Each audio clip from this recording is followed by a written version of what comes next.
Hi everyone, welcome to my channel Mamata's glitz. ಇವತ್ತಿನ ವಿಡಿಯೋದಲ್ಲಿ ಸಾರಿಗೆ ಸಂಬಂಧಿಸಿದ ಒಂದಿಷ್ಟು ಹ್ಯಾಕ್ಸ್ ಹೇಳ್ತಾ ಹೋಗ್ತೀನಿ. ಇದು ಒಂಥರ ಡಿಫ್ರೆಂಟ್ ಹ್ಯಾಕ್ಸ್ ಅಂತಲೇ ಹೇಳ್ಬೋದು. ತುಂಬಾ ಯೂಸ್ ಆಗುತ್ತೆ. ಇದಕ್ಕಿಂತ ಹಿಂದೆ ಬರೀ ಸ್ಯಾರಿ ಸೆಂಟ್ರ್ ಪ್ಲೇಟ್ಸ್ ಮಾಡೋದು, ಆಮೇಲೆ ಪಲ್ಲು ಪ್ಲೇಟ್ಸ್ ಮಾಡೋದು, ಇದ್ರ ಬಗ್ಗೆ ಜಾಸ್ತಿ ಇತ್ತು. ಇದು ಒಂಥರ ಡಿಫ್ರೆಂಟ್ ಆಗಿರೋ ಹ್ಯಾಕ್ಸ್ ಅಂತಲೇ ಹೇಳ್ಬೋದು. ಹಾಗೆ ಇವತ್ತು ನಾನು ಹೇಗೆ ಕಾಣಿಸ್ತಾ ಇದ್ದೀನಿ ಅಂತ ಹೇಳಿ, ಈ ಜ್ಯುವೆಲರಿ ನಿಮಗೆ ಇಷ್ಟ ಆದರೆ ಅದು ಎಲ್ಲಿ ತೊಗೊಂಡಿದ್ದೀನಿ ಅದರ ಲಿಂಕು ಏನಾದರೂ ನಿಮಗೆ ಬೇಕು ಅಂದರೆ ನಾನು ಶೇರ್ ಮಾಡ್ತೀನಿ, ಕಮೆಂಟಲ್ಲಿ ಕೇಳಿ. ಅದಕ್ಕೂ ಮುಂಚೆ ಯಾರೆಲ್ಲ ನನ್ನ ಚಾನಲ್ನ ಸಬ್ಸ್ಕ್ರೈಬ್ ಮಾಡ್ಕೊಂಡಿಲ್ಲ, ಹಾಗೆ ಹೊಸದಾಗಿ ಯಾರಾದರೂ ನೋಡ್ತಾ ಇದ್ದರೆ ನನ್ನ ಚಾನಲ್ನ ಪ್ಲೀಸ್ ಸಬ್ಸ್ಕ್ರೈಬ್ ಮಾಡ್ಕೊಂಡು ನೋಡಿ. ಆಲ್ರೆಡಿ ಸಬ್ಸ್ಕ್ರೈಬ್ ಮಾಡ್ಕೊಂಡಿರೋರು ವಿಡಿಯೋನ ಸ್ಕಿಪ್ ಮಾಡದೆ ಪೂರ್ತಿಯಾಗಿ ನೋಡಿ ಅಂತ ಹೇಳ್ತಾ, ಹಾಗೆ ಶೇರ್ ಮಾಡಿ. ನಿಮ್ಮ ಅನಿಸಿಕೆಗಳನ್ನು ಕಮೆಂಟಲ್ಲಿ ತಿಳಿಸೋದು ಮಾತ್ರ ಮರಿಬೇಡಿ. ಈಗ ಹ್ಯಾಕ್ ನಂಬರ್ 1 ನೋಡೋಣ ಬನ್ನಿ. ನೋಡಿ, ಸಾರಿ ಉಟ್ಕೊಂಡಿರ್ತೀವಿ, ಸೆಂಟರ್ ಪ್ಲೇಟ್ಸ್ ಏನಾಗುತ್ತೆ, ಕೆಲವೊಂದು ಸಲ ಫಂಕ್ಷನಲ್ಲೋ ಅಥವಾ ಹೊರಗಡೆ ಎಲ್ಲೋ ಹೋದಾಗ ಗಾಳಿಗೆ ಒಂಥರ ಹರಡ್ಕೊಟ್ಟಂಗೆ ಆಗುತ್ತೆ. ಅಂದರೆ ಗಾಳಿಗೆ ಎಲ್ಲ ಕೆಳಗಡೆ ಏನಾಗುತ್ತೆ, ಪ್ಲೇಟ್ಸು ಒಂಥರ ಹರಡ್ಕೊಂಡಂಗೆ ಆಗುತ್ತೆ. ಅದನ್ನು ಯಾವ ಥರ ನಾವು ಪಿನ್ ಕಾಣದೇನೆ ಒಂಥರ ಸ್ಟೈಲಾಗಿಯೂ ಇರುತ್ತೆ. ಅದು ನಾವು ಪಿನ್ ಸಹ ಹಾಕ್ಕೊಳ್ದೇ ಅದನ್ನು ನೀಟಾಗಿ ಇಲ್ಲಿ ಸೆಕ್ಯೂರ್ ಮಾಡ್ಕೊಳ್ಳೋಣ. ಹೇಗೆ ಅಂತ ತೋರಿಸ್ತೀನಿ. ಫಸ್ಟಿಗೆ ನೋಡಿ ಈ ಥರ ಒಂದು ಮ್ಯಾಗ್ನೆಟ್ ಥರದ್ದೊಂದು ಹುಕ್ ಸಿಗುತ್ತೆ. ತುಂಬ ಟೈಟಾಗಿರುತ್ತೆ, ನೋಡ್ತಿರ್ಬೋದು. ಈ ಕಡೆ ಮ್ಯಾಗ್ನೆಟ್ ಇರುತ್ತೆ, ಈ ಸೈಡು ಈ ಥರ ಇರುತ್ತೆ. ಇದನ್ನೇ ಯಾವ ಥರ ಮಾಡ್ಕೋ ಸ್ಟೈಲಾಗೂ ಕಾಣಿಸುತ್ತೆ. ನಾವು ಪಿನ್ ಸಹ ಯೂಸ್ ಮಾಡೋದು ಬೇಕಾಗಿಲ್ಲ, ಸೇಫ್ಟಿ ಪಿನ್ನು. ಈಗ ನೋಡಿ ಈ ಥರ ಹಿಂಗೆ ಹರಡ್ಕೊಳ್ತಾ ಇರುತ್ತಲ್ವ ಗಾಳಿಗೆ, ಅದನ್ನು ಹೇಗೆ ಮಾಡೋದು. ಆಮೇಲೆ ಗಾಳಿಗಲ್ಲದೆ ಅಲ್ಲ, ಕೆಲವೊಂದು ಸಲ ಇಲ್ಲೆಲ್ಲ ತುಂಬ ಅಗಲವಾಗಿ ಅನಿಸ್ತಾ ಇರುತ್ತೆ. ಆವಾಗ ಏನು ಮಾಡೋದು ಗೊತ್ತಾ, ಎಲ್ಲನೂ ನಾವು ನೀಟಾಗಿ ಈ ಥರ ಮಾಡಿಕೊಂಡು ಇರುತ್ತಲ್ಲ, ಒಂದು ಇಲ್ಲಿಟ್ಕೊಳ್ಳಿ, ಇನ್ನೊಂದು ಸೈಡು ನೋಡಿ ಈ ಕಡೆ ನೋಡಿ ಎಷ್ಟು ಸ್ಟೈಲಾಗೂ ಕಾಣಿಸುತ್ತೆ. ನಾವು ಪಿನ್ ಮಾಡೋ ಅವಶ್ಯಕತೆಯೂ ಇಲ್ಲ. ನೀಟಾಗಿ ನೋಡಿ, ಈ ಹ್ಯಾಕು ತುಂಬಾ ಯೂಸ್ ಆಗುತ್ತೆ. ಇದು ಸಹ ಅಷ್ಟೇ, ಇದರಲ್ಲಿ 2 ಕಲರು ಬರುತ್ತೆ. ಆಮೇಲೆ ಶೇಪೂ ಸ್ವಲ್ಪ ಬೇರೆ ಬೇರೆನೂ ಬರುತ್ತೆ. ಅಂದರೆ ಹಾರ್ಟ್ ಶೇಪಲ್ಲಿ, ಆಮೇಲೆ ಸ್ಕ್ವಯರ್ ಶೇಪಲ್ಲಿ, ಆಮೇಲೆ ಸ್ಟಾರ್ ಶೇಪಲ್ಲಿ, ಆ ಥರ ಎಲ್ಲ ಬರುತ್ತೆ. ನಿಮ್ಗೆ ಬೇಕು ಅಂದರೆ ಇದ್ರದ್ದು ಸಹ ಲಿಂಕು ಕೊಡ್ತೀನಿ, ನೀವು ಕಮೆಂಟಲ್ಲಿ ಕೇಳಿ. ನೋಡಿ ಎಷ್ಟು ನೀಟಾಗಿ ಎಷ್ಟು ಚೆನ್ನಾಗಿ ಕಾಣಿಸುತ್ತೆ ಅಂತ. ಹ್ಯಾಕ್ ನಂಬರ್ 2, ನಾವೆಲ್ಲ ನೀಟಾಗಿ ರೆಡಿಯಾಗಿರ್ತೀವಿ, ಬಟ್ ಸೀರೆನೂ ಎಲ್ಲ ನೀಟಾಗಿ ಉಟ್ಕೊಂಡಿರ್ತೀವಿ, ಬಟ್ ಏನೋ ಒಂಥರ ಇನ್ನೂ ಅಷ್ಟು ಲುಕ್ ಚೆನ್ನಾಗಿಲ್ಲ ಅನಿಸುತ್ತೆ. ಆಗೇನು ಮಾಡಬೇಕು ಅಂತಂದರೆ, ಈ ಥರ ನಿಮ್ಮ ಹತ್ರ ನೆಕ್ ಪೀಸ್ ಇತ್ತು ಅಂತಂದರೆ ಇದನ್ನು ನಾವು ಯಾವ ಥರ ಮಾಡ್ಕೊಳ್ಬೋದು ಅಂತಂದರೆ, ನೋಡಿ ಇದನ್ನು ಓಪನ್ ಮಾಡಿ, ಜಸ್ಟು ನೋಡಿ ಈ ಥರ ಇಲ್ಲೊಂದು ಟಕ್ ಮಾಡ್ಕೊಳ್ಳಿ, ಈ ಕಡೆ ಹಿಂದ್ಗಡೆ ಟಕ್ ಮಾಡ್ಕೊಳ್ಳಿ. ಆಗ ನೋಡಿ ನಿಮ್ಮ ಸಾರಿ ಒಂಥರ ಲುಕ್ಕೇ ಚೇಂಜ್ ಆಗುತ್ತೆ. ಎಷ್ಟು ನೀಟಾಗಿ ಅನಿಸುತ್ತೆ. ಲೇಯರು ಕೇಳ್ತಾರೆ, ಓ ಇದು ಸಾರಿಗೆ ಡಿಸೈನ್ ಬಂದಿತ್ತಾ, ಹೇಗೆ ಎತ್ತ ಅಂತ ಕೇಳ್ತಾರೆ ಗ್ಯಾರಂಟಾಗಿ. ನೋಡಿ ಬೇಕಾದ್ರೆ ಈ ಹ್ಯಾಕ್ ನಿಮಗೆ ತುಂಬಾ ಯೂಸ್ ಆಗುತ್ತೆ. ಹ್ಯಾಕ್ ನಂಬರ್ 3, ಇದಂತೂ ತುಂಬಾ ಯೂಸ್ ಆಗುತ್ತೆ. ಯಾಕೆಂದರೆ ಆಲ್ಮೋಸ್ಟ್ ಈ ಪ್ರಾಬ್ಲಮ್ ಅಂತೂ ಎಲ್ಲರೂ ಫೇಸ್ ಮಾಡಿರ್ತಾರೆ. ನಾವು ಸೀರೆ ಉಟ್ಕೊಂಡಿರ್ತೀವಿ, ಯಾವುದೋ ಫಂಕ್ಷನು ಅಥವಾ ಹೊರಗಡೆ ಎಲ್ಲೋ ಹೋಗಿರ್ತೀವಿ, ಯಾವುದಕ್ಕೂ ಸಿಕ್ಕಾಕೊಂಡು ಒಂದು ಸ್ವಲ್ಪ ಹರಿಯುತ್ತೆ. ಅದನ್ನು ನಾವು ಸ್ಟಿಚ್ ಮಾಡ್ದೇ, ಹೊಲಿಗೆ ಹಾಕ್ದೇ ಸರಿ ಮಾಡ್ಬೋದು. ನಿಮಗೇನು ಕಾಣಿಸೋದೇ ಇಲ್ಲ. ಯಾವ ಥರ ಅಂತ ಶಾಕ್ ಆಗ್ತಾ ಇದ್ದೀರಾ? ಖಂಡಿತವಾಗಿ ನಿಮ್ಮ ಎದುರುಗಡೆನೇ ತೋರಿಸ್ತೀನಿ ನಾನು. ನೋಡಿ ಈ ಥರ ಹರಿದಿರುತ್ತಲ್ವ ಸೀರೆ, ಇಲ್ಲಿ ನೋಡಿ ನಿಮ್ಗೆ ಕಾಣಿಸ್ತಾ ಇದೆಯಾ, ಇಲ್ಲಿ ನೋಡಿ ಈ ಥರ ಹರಿದಿರೋದನ್ನು. ಬಟ್ ಇದೇ ಕಲರು ಸೇಮ್ ನಿಮಗೆ ಕಲರ್ ಯಾವುದೇ ಕಲರ್ ಆಗಿರ್ಬೋದು, ಸಿಕ್ಕರೆ ಓಕೆ, ಸಿಗದೇ ಇದ್ದರೆ ಏನು ಮಾಡೋದು, ಸೀರೆ ತುದೀಲಿ ಒಂದು ಚೂರು ಎಲ್ಲಾದರೂ ನೀವು ಜಿಗ್ಜಾಗ್ ಮಾಡಿಸಿದಾಗ ಅವರು ಸ್ವಲ್ಪ ಎಕ್ಸ್ಟ್ರಾ ಏನಾದರೂ ಬಿಟ್ಟಿರ್ತಾರಲ್ವ, ಅದನ್ನು ಬೇಕಾದ್ರೆ ಒಂಚೂರು ಕಟ್ ಮಾಡ್ಕೊಳ್ಳಿ. ನೋಡಿ ಈ ಥರ. ಯಾಕಂದರೆ ಸೇಮ್ ಕಲರ್ ಸಿಗದೇ ಇದ್ದಾಗ, ನಿಮಗೆ ಸೇಮ್ ಕಲರ್ ಸಿಕ್ತಂದರೆ ತೊಂದರೆ ಇಲ್ಲ. ಈ ಥರ ಕಟ್ ಮಾಡಿ ಇಟ್ಕೊಳ್ಳಿ. ಇದನ್ನು ನಾನು ಯಾವ ಥರ ಸರಿ ಮಾಡ್ತೀನಿ ಅಂತಂದರೆ, ನೋಡಿ ಈ ಥರ ಫ್ಯೂಸನ್ ಟೇಪ್ ಅಂತಂದು ನಿಮಗೆ ಸಿಗುತ್ತೆ. ಇದು ಸೇಮ್ ಬಟ್ಟೆ ಥರನೇ ಇರುತ್ತೆ, ನೀವು ನೋಡ್ತಿರ್ಬೋದು. ಇಲ್ಲಿ ನೋಡಿ ಹೆಂಗಿದೆ ನೋಡಿ. ಇದ್ರ ಲಿಂಕ್ ಬೇಕಾದ್ರೆ ನಿಮ್ಗೆ ಬೇಕಂದರೆ ನಾನು ಕೊಡ್ತೀನಿ. ಆಮೇಲೆ ಇದು ಸೀರೆಗಷ್ಟೇ ಅಂತಲ್ಲ, ನಿಮ್ಮದೇನಾದರೂ ಮಕ್ಕಳ ಪ್ಯಾಂಟ್ ಆಗಿರ್ಬೋದು ಅಥವಾ ಟೀ ಶರ್ಟು ಅಥವಾ ನಿಮ್ಮದೇ ಏನಾದರೂ ಕುರ್ತಾನೋ ಆ ಥರ ಏನಾದರೂ ಡ್ಯಾಮೇಜ್ ಆಗಿದ್ದರೂ ಸಹ ಇದನ್ನು ಯೂಸ್ ಮಾಡಿ ನೀವು ಅದನ್ನು ಸರಿ ಮಾಡ್ಕೊಳ್ಬೋದು. ಅಂದರೆ ಹೊಲಿಗೆನೇ ಹಾಕ್ದೇ ಸರಿ ಹೋಗುತ್ತೆ. ಇದು ಯಾವ ಥರ ಅಂತ ನಿಮಗೆ ತೋರಿಸ್ತೀನಿ.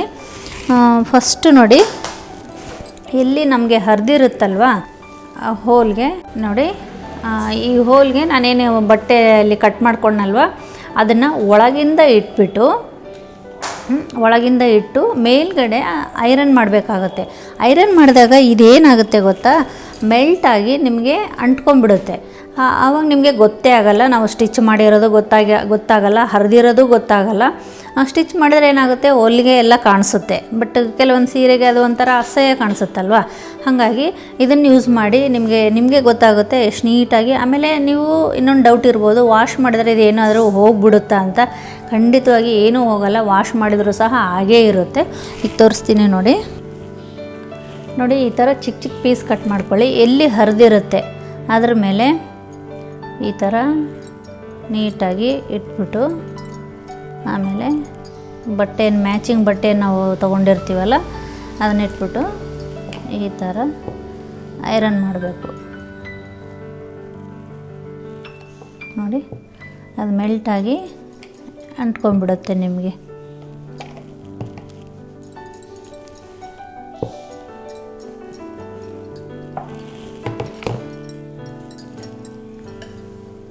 ನೋಡಿ, ಈ ಕಡೆ ಕಾಣಿಸುತ್ತೆ, ಬಟ್ ಅದು ಆಮೇಲೆ ಹೋಗುತ್ತೆ ನಿಮಗೆ. ನೋಡಿ, ಸ್ಟಿಚಸ್ ಇಲ್ಲ. ಆಮೇಲೆ ಎಕ್ಸ್ಟ್ರಾ ಏನಾದರೂ ನಿಮಗೆ ಕ್ಲಾತ್ ಅನಿಸಿದರೆ ಅದನ್ನು ಬೇಕಾದ್ರೆ ನೀವು ಕಟ್ ಮಾಡ್ಕೊಂಡ್ಬಿಡ್ಬೋದು. ನೋಡಿ, ಈ ಥರ ಎಲ್ಲ ಹಿಂದ್ಗಡೆ ಯಾವಾಗಲೂ ಮುಂದ್ಗಡೆ ಅಂಟಿಸ್ಬಾರ್ದು, ಹಿಂದ್ಗಡೆ ಅಂಟಿಸ್ಬೇಕು.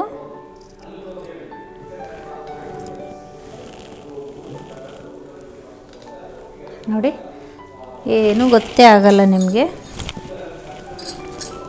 ನೀಟಾಗಿ ಅಂಟ್ಕೊಂಡ್ಬಿಡ್ತು. ಯಾವ ಸ್ಟಿಚ್ ಹಾಕೋದು ಬೇಕಾಗಿಲ್ಲ, ಏನೂ ಬೇಕಾಗಿಲ್ಲ.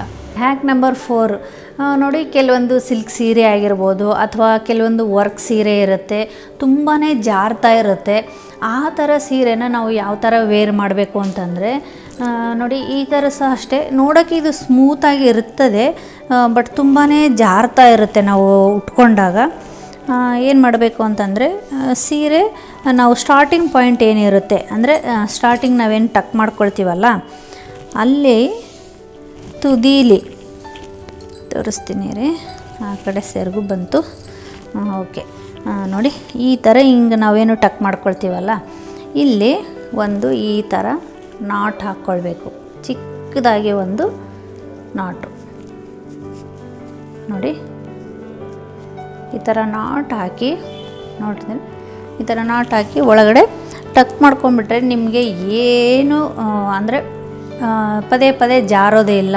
ಆಮೇಲೆ ಕೆಲವೊಂದು ಸಲ ಕಾಲಲ್ಲಿ ಏನಾದರೂ ಸಿಕ್ಕೊಂಡ್ರೂ ಸಹ ಆಚೆ ಬರೋ ಚಾನ್ಸ್ ಇರಲ್ಲ. ಯಾಕಂದರೆ ಈ ನಾಟು ತಡೆಯುತ್ತೆ. ಒಳಗಡೆ ನಿಮ್ಮ ಪೆಟ್ಕೋಟ್ ಒಳಗಡೆ ಈ ಥರ ಟಕ್ ಮಾಡಿದಾಗ ಟೈಟಾಗಿ ನಿಮಗೆ ಪಿನ್ ಹಾಕಿದರೂ ಸಹ ಅಷ್ಟು ನಿಮಗೆ ತಡೆಯಲ್ಲ, ಅಷ್ಟು ನಿಮಗೆ ಟೈಟಾಗಿ ತಡೆಯುತ್ತೆ. ಎಲ್ಲ ಸೀರೆಗೆ ಈ ಥರ ನಾಟ್ ಹಾಕಿ ಉಟ್ಕೋಬೇಕಂತೇನಿಲ್ಲ. ಅದೇ ನಾನು ಹೇಳಿದ್ನಲ್ವ, ಯಾವುದಾದ್ರೂ ನಿಮಗೆ ಜಾರುತ್ತೆ ಅನ್ನೋದಾದರೆ, ತುಂಬ ಸಿಲ್ಕಿ ಇರೋವಂಥದ್ದು ಅಂಥ ಸೀರೆಗಳಿಗೆ ಮಾತ್ರ ಈ ಥರ ನಾಟ್ ಹಾಕ್ಬಿಟ್ಟು ನೀವು ಉಟ್ಕೊಂಡು ನೋಡಿಬೇಕಾದ್ರೆ ಸೀರೆ ಸಹ ನೀಟಾಗೂ ಬರುತ್ತೆ. ಹಳೇ ನೀವು ನಿಮ್ಮ ಅಜ್ಜಿನೋ ಅವ್ರನ್ನ ಕೇಳಿ, ಅವರು ಈ ಥರನೇ ಉಟ್ಕೊಳ್ತಾ ಇದ್ದರು, ಈಗೆಲ್ಲ ಬಿಟ್ಬಿಟ್ಟಿದ್ದಾರೆ. ಬಟ್ ಇದೊಂದು ಸಲ ನೀವು ಟ್ರೈ ಮಾಡಿ ನೋಡಿ, ತುಂಬಾ ಯೂಸ್ ಆಗುತ್ತೆ. ಹ್ಯಾಕ್ ನಂಬರ್ 5, ಕೆಲವರು ನೋಡಿ ಸ್ಯಾರಿ ವೇರ್ ಮಾಡಿದಾಗ ತುಂಬ ಜಾರ್ತಾ ಇದೆ, ಆಮೇಲೆ ನಡೆಯೋದಕ್ಕೆ ಕಂಫರ್ಟೇ ಇಲ್ಲ. ಬಿಗಿನರ್ಸ್ ಅಂತೂ ಅಯ್ಯೋ ಇನ್ನೇನು ಬಿದ್ದುಬಿಡ್ತೀವೇನೋ ಅನ್ನೋ ಥರ ಆಗುತ್ತೆ. ಅದು ಯಾಕೆ ಆಗುತ್ತೆ ಅಂತಂದರೆ, ನಾವು ಸ್ಯಾರಿ ವೇರ್ ಮಾಡಬೇಕಾದಾಗ ನಮ್ಮ ಸ್ಟಾರ್ಟಿಂಗ್ ಪಾಯಿಂಟು ಅಂತಂದರೆ, ಸ್ಟಾರ್ಟಿಂಗ್ ನಾವು ಏನು ಸೀರೆ ಟಕ್ ಮಾಡ್ಕೊಳ್ತೀವಲ್ಲ ಆವಾಗ ನಾವು ಸಾರಿ ಲೆಂತು ಕರೆಕ್ಟಾಗಿ ಚೆಕ್ ಮಾಡಿಕೊಂಡು ನೀವು ಟಕ್ ಮಾಡಿಕೊಂಡ್ರೆ ಫಸ್ಟ್ ಇದೇ ನಮಗೆ ಕಾಲಲ್ಲಿ ಸಿಕ್ಕಾಕ್ಕೊಳೋದು ನಡಿಬೇಕಾದಾಗ. ನಾವು ಯಾವ ಥರ ಲೆಂತ್ ಕರೆಕ್ಟಾಗಿ ನೋಡ್ಕೊಳ್ಬೇಕು ಅಂತಂದರೆ, ನೀವು ಟಕ್ ಮಾಡ್ಕೋಬೇಕಾದಾಗ ನೋಡಿ, ನಿಮ್ಮ ಕಾಲು ಬೆರಳು ಈ ಥರ ಸ್ವಲ್ಪ ಕಾಣಿಸ್ಬೇಕು ಅಷ್ಟೇ, ಅಷ್ಟು ಮಾತ್ರ ಟಕ್ ಮಾಡ್ಕೊಳ್ಳಿ. ತುಂಬ ಇಲ್ಲಿ ನೋಡಿ, ಇಷ್ಟು ಕೆಳಗಡೆ ನೀವು ಟಕ್ ಮಾಡ್ಕೊಂಡ್ಬಿಟ್ರೆ ಅದೇನಾಗುತ್ತೆ ನೀವು ನಡಿಬೇಕಾದಾಗ ಬೀಳೋ ಚಾನ್ಸ್ ಸಹ ಇರುತ್ತೆ. ಹಾಗಾಗಿ ನಿಮಗೆ ಸ್ವಲ್ಪ ಟಕ್ ಮಾಡಬೇಕಾದಾಗ ಈ ಥರ ಸ್ವಲ್ಪ ಕಾಲು ಬೆರಳು ಕಾಣೋ ಥರ ಸ್ವಲ್ಪ ಮೇಲ್ಗಡೆ ಮಾಡ್ಕೊಳ್ಳಿ. ತುಂಬ ಮೇಲ್ಗಡೆ ಅಲ್ಲ, ಕಾಲು ಬೆರಳು ಕಾಣಬೇಕು ಅಷ್ಟು ಟಕ್ ಮಾಡ್ಕೊಳ್ಳಿ. ಆಗೇನಾಗುತ್ತೆ ಕಂಫರ್ಟಾಗಿಯೂ ಇರುತ್ತೆ. ನೀವು ನಡೆದಾಡಬೇಕಾದಾಗ ನೀವು ಜಾರಿ ಬೀಳೋ ಚಾನ್ಸ್ ಸಹ ಇರಲ್ಲ. ಬಿಗಿನರ್ಸ್ಗಂತೂ ಇದು ತುಂಬಾ ಯೂಸ್ ಆಗುತ್ತೆ ಈ ಹ್ಯಾಕು ಅಂತಲೇ ಹೇಳ್ಬೋದು. ನೋಡಿ, ಇಷ್ಟಾಗಿತ್ತು ಕೆಲವೊಂದಿಷ್ಟು ಡಿಫ್ರೆಂಟ್ ಆಗಿರೋಂಥ ಹ್ಯಾಕ್ಸು. ಹಿಂದೆ ಸುಮಾರು ಟಿಪ್ಸ್ ಆ್ಯಂಡ್ ಟ್ರಿಕ್ಸು ಹ್ಯಾಕ್ಸು ಎಲ್ಲ ನಾನು ಹೇಳಿದ್ದೀನಿ. ಇದು ಒಂಥರ ಡಿಫ್ರೆಂಟ್ ಆಗಿರೋಂಥದ್ದು. ಯಾಕೆಂದರೆ ಈ ಥರ ನೀವು ಮ್ಯಾಗ್ನೆಟ್ದು ಇದಾಗಿರ್ಬೋದು, ಅಂದರೆ ನಿಮಗೆ ಪಿನ್ ಅವಶ್ಯಕತೆ ಬರಲ್ಲ, ತುಂಬ ಟೈಟಾಗಿ ಅಂಟ್ಕೊಳ್ಳುತ್ತೆ. ನೋಡಿ, ನಿಮ್ಗೆ ತೋರಿಸ್ತೀನಿ ಬೇಕಾದರೆ. ನೋಡಿ, ತೆಗಿಯೋದಕ್ಕೆ ಬರಲ್ಲ. ನೋಡಿ, ಈ ಥರ ಇರುತ್ತೆ. ಇದು ಅಷ್ಟೇ. ಇದ್ರ ಲಿಂಕ್ ಬೇಕಂದರೆ ನಿಮಗೆ ಶೇರ್ ಮಾಡ್ತೀನಿ. ಆಮೇಲೆ ಈ ಟೇಪು ಅಷ್ಟೇ ತುಂಬಾ ಯೂಸ್ ಆಗುತ್ತೆ ನಿಮಗೆ. ಯಾವುದೇ ಡ್ಯಾಮೇಜ್ ಆಗಿದ್ದರೆ ಸಹ ಅಂದರೆ ಕ್ಲಾತ್ಗೆ ಬರುತ್ತೆ ಇದು. ನೀವು ನೋಡ್ತಿರ್ಬೋದು ಯಾವ ಥರ ಇದೆ ಅಂತೆ. ಇದು ಐರನ್ ಮಾಡಿದ್ರೆ ಮೆಲ್ಟ್ ಆಗುತ್ತೆ, ನಿಮಗೆ ಗೊತ್ತೇ ಆಗಲ್ಲ. ಸ್ಟಿಚ್ ಮಾಡಿದರೆ ನಿಮಗೆ ಸ್ಟಿಚಸ್ ಎಲ್ಲ ಕಾಣಿಸುತ್ತೆ. ಇದು ಬಟ್ ಆ ಥರ ಏನೂ ಕಾಣಿಸೋದಿಲ್ಲ. ಹಾಗಾಗಿ ಇದೊಂಥರ ಡಿಫ್ರೆಂಟ್ ಆಗಿರೋ ಹ್ಯಾಕ್ಸ್ ಅಂತಲೇ ಹೇಳ್ಬೋದು. ಇದ್ರ ಲಿಂಕ್ ಎಲ್ಲ ನಿಮಗೆ ಬೇಕು ಅಂತಂದರೆ ಡಿಸ್ಕ್ರಿಪ್ಷನ್ ಬಾಕ್ಸಲ್ಲಿ ನಾನು ಕೊಟ್ಟಿರ್ತೀನಿ. ಇದ್ರದ್ದು ಅಷ್ಟೇ. ಇದ್ರ ಲಿಂಕ್ ನಿಮ್ಗೆ ಇಷ್ಟ ಆಯಿತು ಅಂತಂದರೆ ಕಮೆಂಟಲ್ಲಿ ಕೇಳಿ, ಲಿಂಕ್ ಶೇರ್ ಮಾಡ್ತೀನಿ ಅಂತ ಹೇಳ್ತಾ, ಆಮೇಲೆ ಇನ್ನೊಂದು, ಇದರಲ್ಲಿ ನಿಮಗೆ ಯಾವ ಹ್ಯಾಕು ನಿಮಗೆ ತುಂಬ ಇಷ್ಟ ಆಯಿತು, ಯೂಸ್ಫುಲ್ ಅನಿಸ್ತು ಅಂತಂದು ನನ್ನ ಕಮೆಂಟಲ್ಲಿ ತಿಳಿಸಿ. ನೆಕ್ಸ್ಟ್ ಒಂದು ಒಳ್ಳೆಯ ವಿಡಿಯೋ ಜೊತೆಗೆ ಮತ್ತೆ ಬರ್ತೀನಿ ನಿಮ್ಮ ಮುಂದೆ. ಅಲ್ಲಿವರೆಗೂ ಟಾಟಾ, ಬಾಯ್ ಬಾಯ್.